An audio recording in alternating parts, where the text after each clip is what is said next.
শিক্ষকদের সঙ্গে আওয়ামী লীগের নেতাদের কি আলোচনা হলো? কিসের ভিত্তিতে ওবায়দুল কাদের বলছেন যে ভুল বোঝাবুঝি মিটেছে? পরিষ্কার না।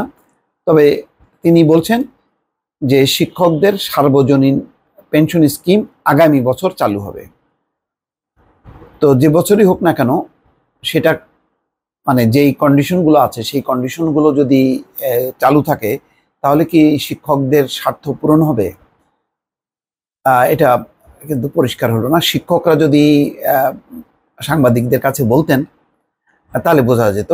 কিন্তু বুঝতে পারছি যে শিক্ষকরা মানে আন্দোলনরত সব পক্ষের সঙ্গে, মানে নানান গ্রুপের শিক্ষকদের সঙ্গে আলোচনা করে বা নিজেরা সমিতিগতভাবে আলোচনা করে হয়তো তারা জানাবেন যে ওবায়দুল কাদের যা বলছেন বা সরকার যা এখন বলছে সেটা তারা সমর্থন করছে কিনা।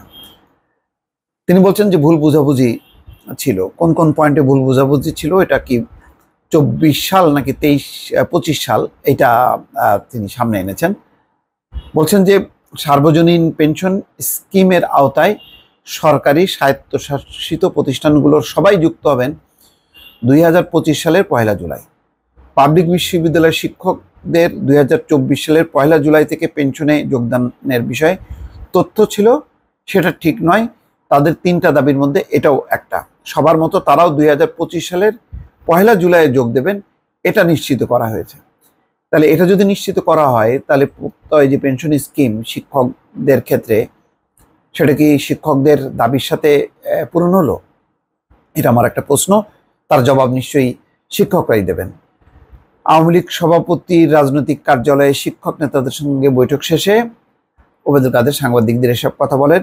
সব পক্ষের সঙ্গে বৈঠকের পর কর্মবিরতির বিষয়ে সিদ্ধান্ত হবে বলে জানিয়েছেন শিক্ষকরা। ওবায়দুল কাদের বলেন, বাংলাদেশ শিক্ষক সমিতি ফেডারেশনের সভাপতি, সাধারণ সম্পাদক সহ 13 জন শিক্ষক নেতা এসেছিলেন। তাদের সঙ্গে বিস্তারিত আলোচনা হয়েছে। এটা একটা বিষয়ে ভুল বোঝাবুঝি মিটেছে, অচিরেই সমস্যার সমাধান হবে বলে জানান তিনি।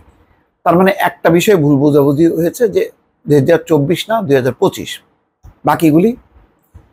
বাকিগুলির বিষয়টা এখন বোঝা যাচ্ছে না।